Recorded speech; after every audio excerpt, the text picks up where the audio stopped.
All right, welcome to our another live stream with our security awareness community. I'm really excited this week to be speaking with Heather Noggle and having her insights and discussing the topic of making security accessible or approachable. So Heather, thank you so much for joining me today and bringing your 25 plus years of experience in HR, IT, security. If you could just introduce yourself a little bit more and tell us a little more about you, and then we'll just get started from there with the conversation. Sure. Hi, I am Heather Noggle, and I do have 25 years of experience working in all sorts of things having to do with computers and people, and usually the two together. I have not worked specifically in security awareness space, and I'm somewhat new to studying cybersecurity. So everything is from an outsider perspective, which is hopefully helpful in Mhm. terms of what we're going to be discussing today. So I've worked as a software developer, and I've worked in a lot in requirements gathering, where what begins on paper of this is what we want after a good thorough discussion where everybody's loose and relaxed, what you end up with is a little closer to what everybody needs. So it's coming from that Mhm. perspective of being open to figuring out where we are, where we want to go, and how we get there, usually as a team and not as somebody lecturing on down saying, and this is what you need to know. Right, right. That's so critical, and especially in security awareness, right? That is becoming the more normal, I think, conversation more and more people are having and realizing is it can't just be the, old time 1950s style of education where the teacher gets up front, says this is what you need to know, and move on with their day. It really has to be that conversation, right? It's got to be that ongoing discussion of security and really creating that team feel, that we're in it together. Very important. Yeah, for sure. So, talking a little bit about making awareness approachable. Um, you are really great. I love following your stuff on LinkedIn. When you create lots of different analogies, anything from like insects to, like, just to the everyday, right? And translating that into this is why security is important. This is how we think about, a particular MFA or something else. Yeah. And I think it's those types of conversations and being an ability to communicate. So, what are the challenges that you see coming from the outside, right? From tech and IT, um, and kind of starting to learn and understand in security awareness. What are the challenges that you've seen, and how with your own insights and expertise, how are you looking to address those? First, I think no one knows where to start.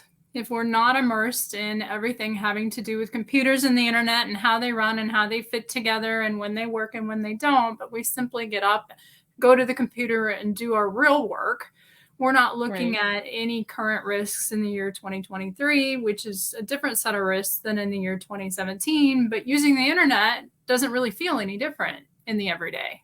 Right. That's a good point. So Yeah. that's one thing. The second thing I would like to think through is risk is something we typically just accept.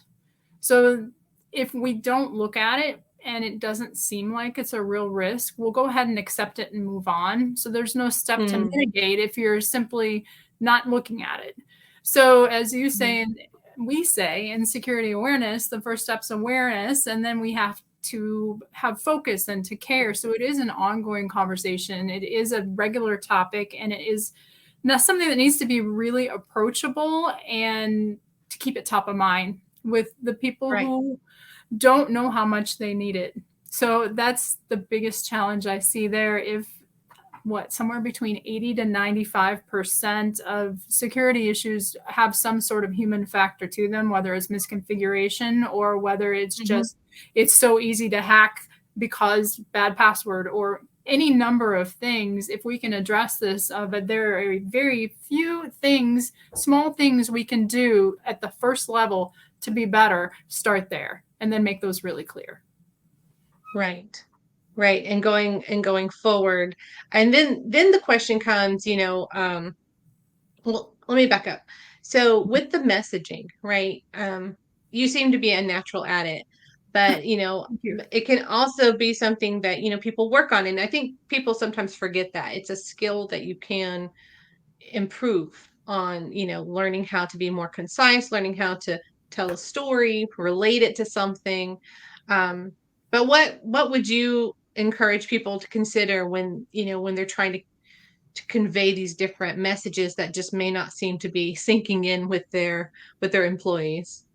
Timing is big. If something Mm, relatable happening in the company happens to also coincide or be close to a cybersecurity awareness sort of message, tying right. that in and not leading with, Absolutely. and let's talk about cybersecurity because so many people, you don't want to walk down the hall and be avoided because you talk about cybersecurity. My light went out. Forgive me for a moment here. Oh, yeah, go ahead. Distractions too are bad. I can even tie this in here. Distractions when people are working lead them to have worse cybersecurity. I think we're just gonna have to go without the light. So it'll be okay, It's still right? good. You're good. We're good. Yes, We you're can great. see me. Half my face didn't I can see disappear. you. Okay. No. So we'll even make that a good thing then. I think that that's important that we interact regularly with all sorts of people in our organization so that when we do talk about cybersecurity, then it's from an expert point of view and a conversational point of view, and people will seek us. And again, that's an Mhm. outsider's perspective. Um, I used to work in St. Louis County, which is a pretty big county in HR. And so when I would walk down the hall, they would know that I was the HR person. And that could be a good thing or it could be a bad thing. Right.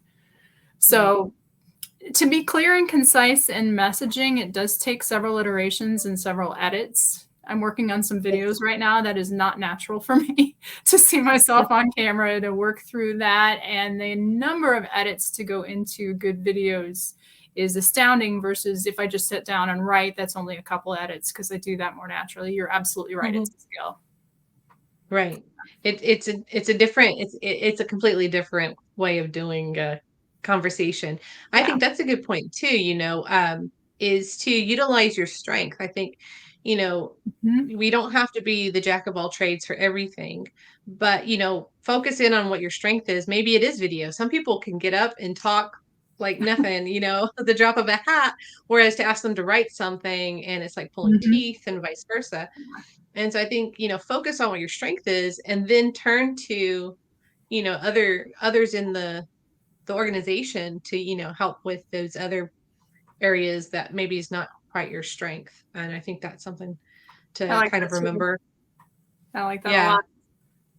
And the one other thing was to also turn to your vendors, right? Your vendors want to help you be safer and they have that expertise. And so they can come in and do a special session that that's more of your sit down formal learning, but it still gives a level of authority and credibility, where people will tune in a little more sometimes than just the person they hear all the time.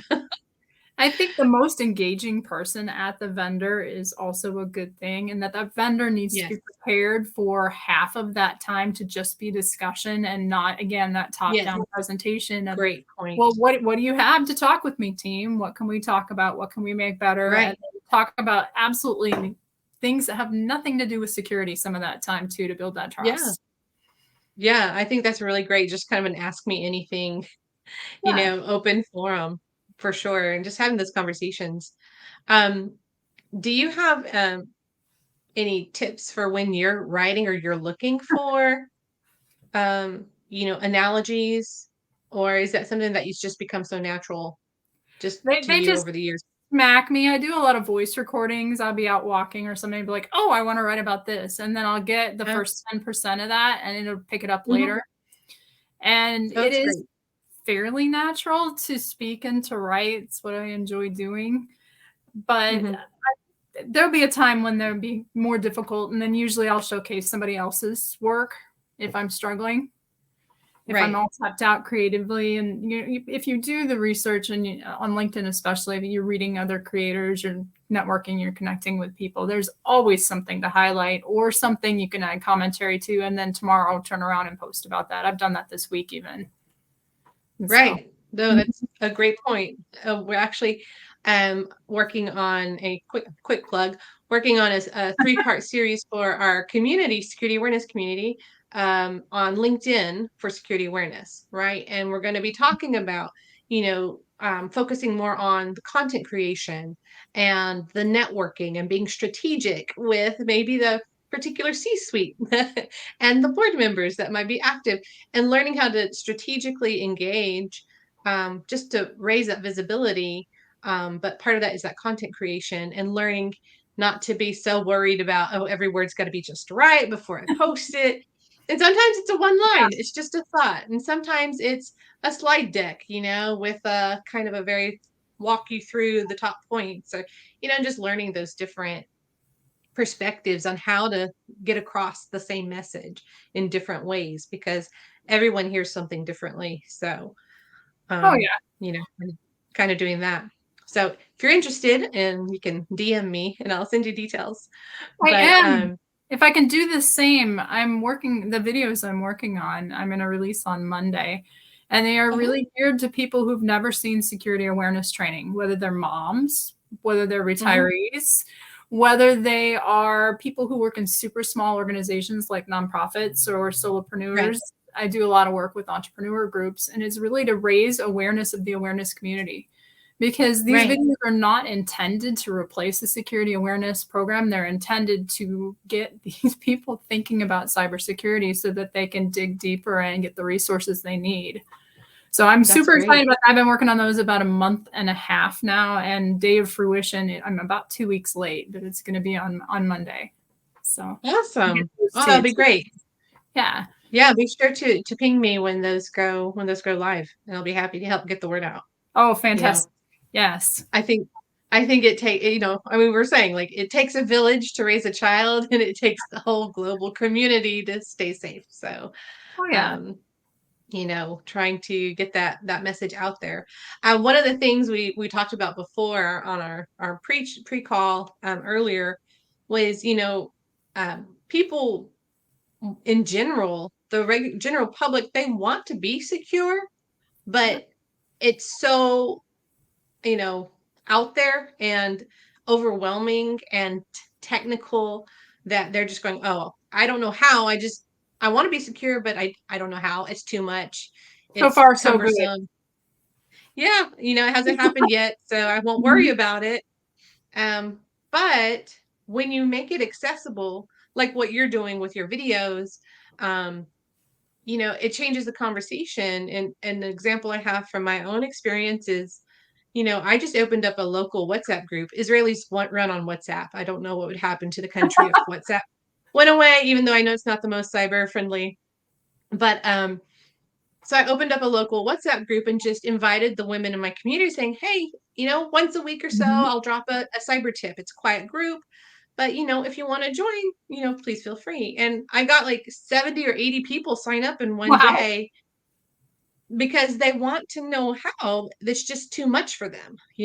And so I think that's very indicative, even though it's just, one example. But the conversations I have, it's always, well, I want to, but is it really? Either they don't really Mhm. understand the risk, and think it's less than it is, or I just don't know where to start, right? And they're concerned about their Mhm. kids, right? But they don't know how to help their kids.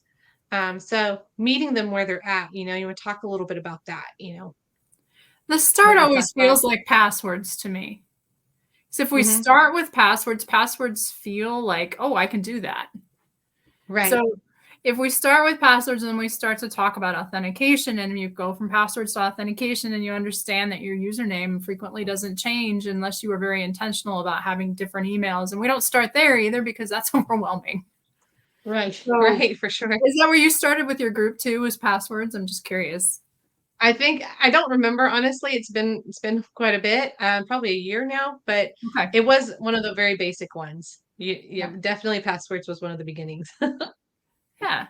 Because everybody understands what a password is. I don't have to spend 2, 3 minutes explaining what a password is, how they came about. We all have them, whether Right, they're good or bad. And so right, the other things are a little more challenging to explain, because some people have never heard of them, like multi-factor authentication. Maybe they've heard the terminology in passing in the news. And a lot of right, people see in the news all these scary cyber breaches and everything, even, the children's hospitals and horrible things. And then yesterday, speculation about what happened with the airline industry. Was that an attack or was that a human error? What was that? And people they're seeing the things in the headlines and they're not relatable.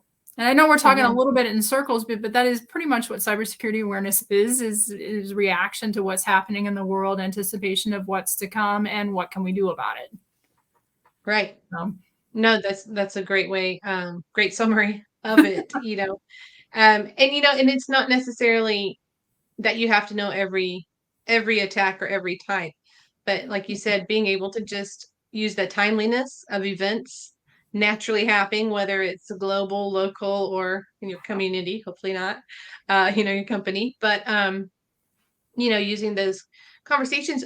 I relate a lot of it to just coming from a parental perspective, someone who takes care of children. You have those conversations about, they tell you, the experts, for body safety, for awareness with, strangers, and, the different conversations. You don't just like sit them down and have one talk and that's it.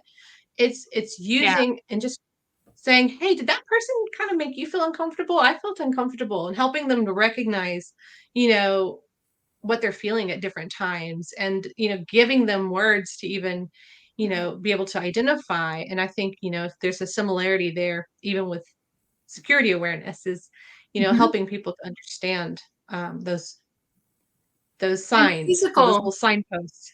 Right, the but physical having security. that conversation naturally, like you say, Mhm. if it whether it's a movie, or I think the Tinder swindler, right, gave a wonderful opportunity to sadly speak Mhm. about the reality of romance scams, Yeah. um, and the like. And, movies are great opportunities, a lot, to use that and to explain what was going on behind the scenes, kind of deal. But I like definitely, to make the parallels too with physical security, because that's something mhm, we all right, understand. Is if we can relate something to how it happens in the body or with the body or the body at risk, then it is an easier conversation too. It's like you were saying, one of the things we did earlier is here kids, take some martial arts classes when they were really little. And then you can right, start to have those conversations too with the online piece of it and how it relates to physical security.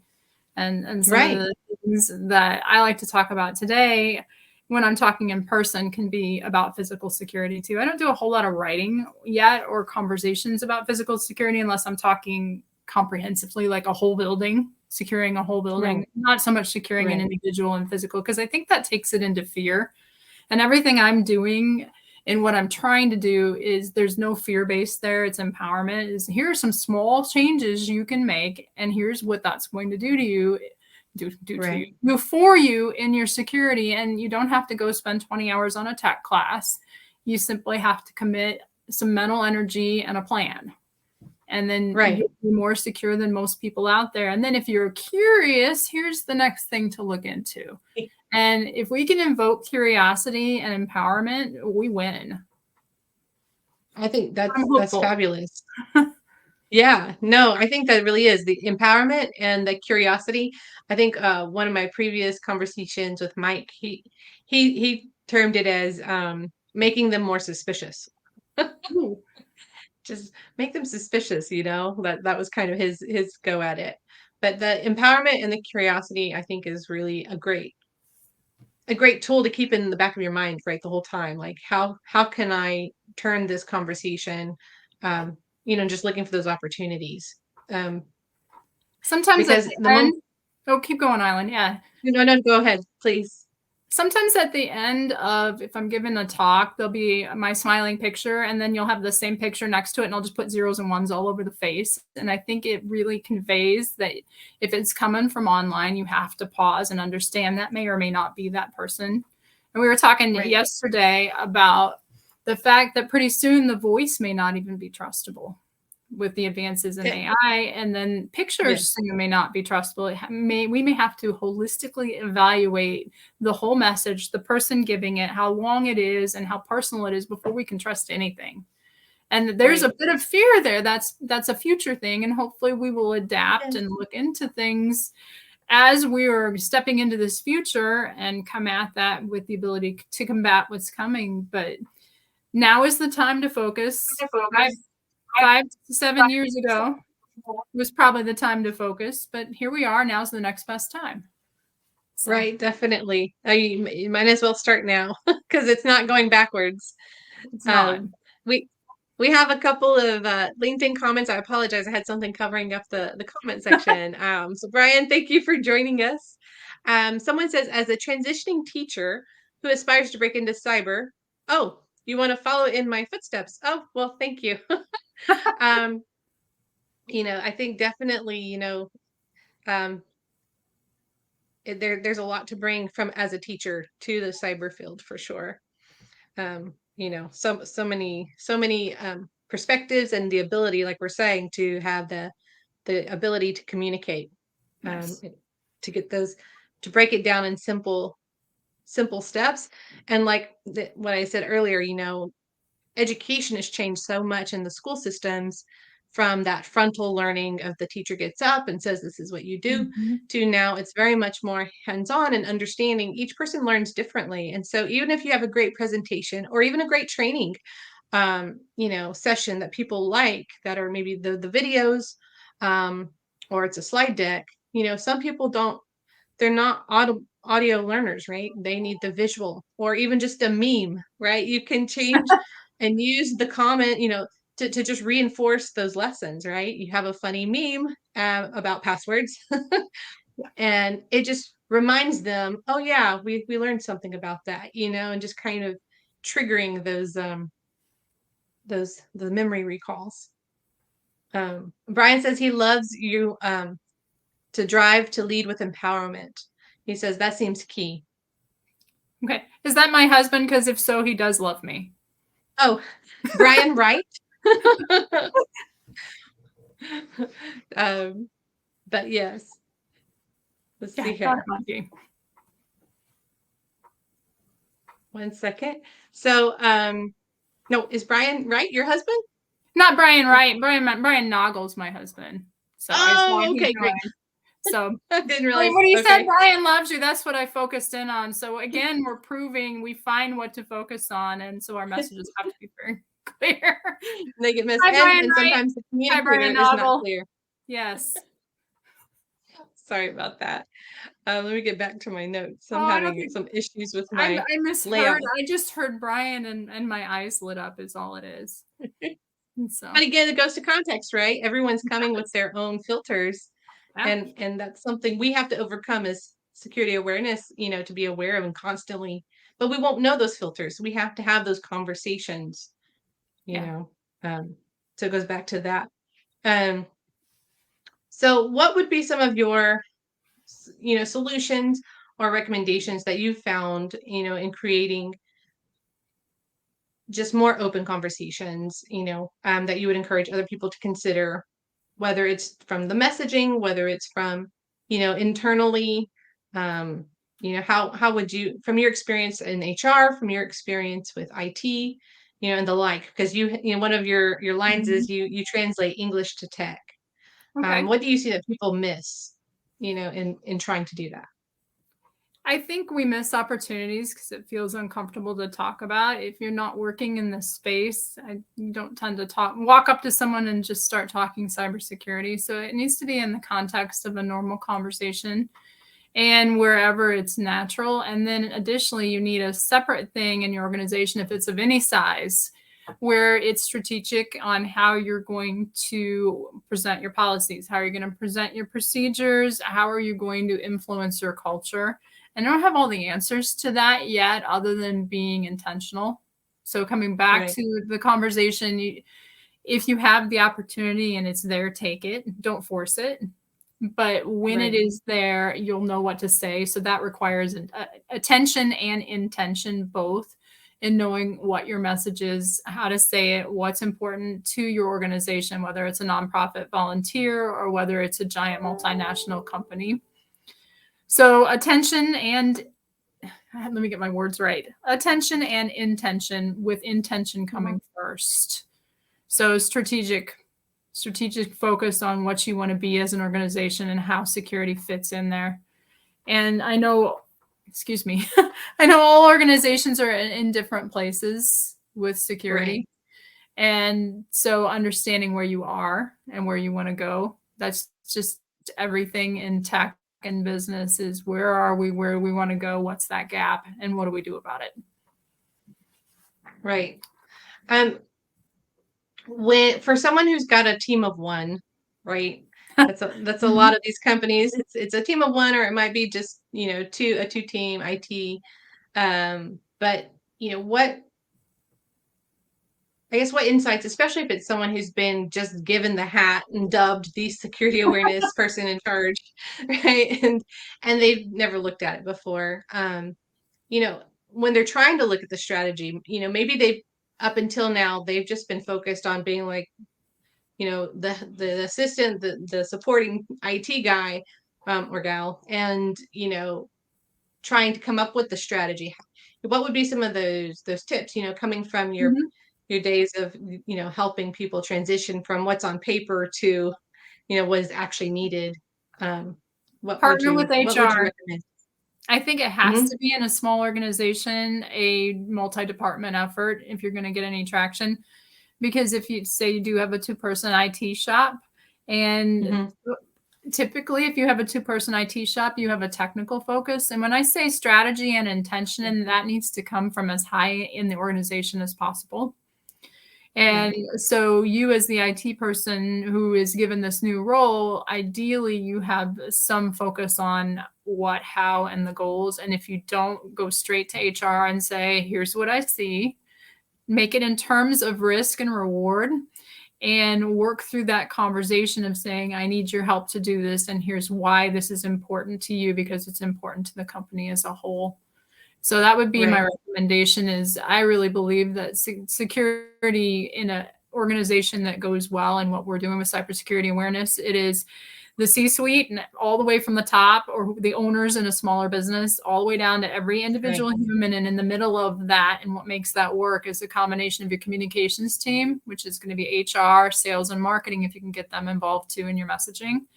And then it Absolutely. has to be your IT team as well in there. And that's probably joint ownership. If in a forward thinking organization, you've got HR and you have your tech people, and as big as you, if you have a bigger organization where you can put somebody there who has one leg in each, in IT Hmm.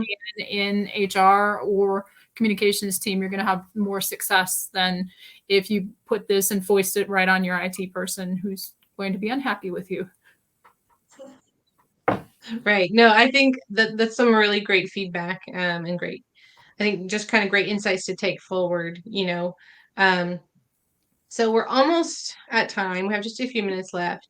In regards to coming back around to making the message and making security approachable, what would be just your top, two or three takeaways that you would give, that you would say to focus on? Top two or three ways to focus on are very small things someone can do, and the conversation comes organically. So to me, it's start with the password, talk about how much fun multi-factor authentication can actually be, that every time you do that, you can actually cackle in your head and saying you're not getting in. Just because it is a hassle, you have to take something that's a hassle and turn it into an experience that is real. I'll give Right. a story of illustrating that, even though it's not a hassle. Please. I had LASIK in 2014, and I kept the email to remind me to renew my contacts so that I could be thankful for LASIK. So every 2 weeks, I get an email that reminds me to renew my contacts, and every 2 weeks, I think about LASIK. And otherwise, I really Wow. wouldn't. It's now been 8 years that I can see just fine. So it's the same thing with cybersecurity awareness is we have to keep looking at cybersecurity in everyday interactions because it seems Hmm. like it's just working fine.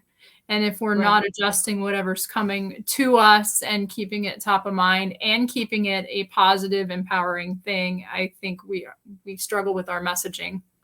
And the Right. goal here is to not struggle with our messaging and to just make this a part of operations and have it be a pleasant thing. And a good thing come out of it. We can be a more cohesive organization if we do this and all other communication well.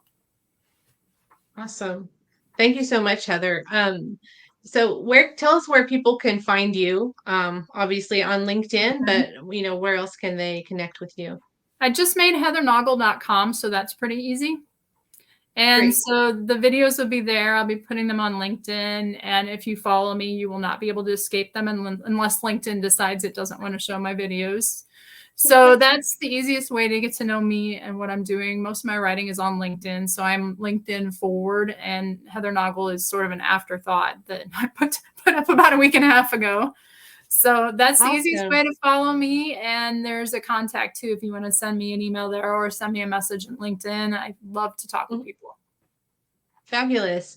Thank Thank you you. so much, Heather. And please do connect with her and follow her. She's got great content that will really help you find those connections if you're struggling on making it more approachable. So really appreciate it, Heather. And if you don't know already, we have weekly virtual meetups. We'd love to have more security awareness members join us for those. DM me for the details, and you can also we'll be also sending out a recording of this with our email list, so we can also get you connected with that as well. Thank you so much, Heather. I really appreciate you taking the time to share some of your insights.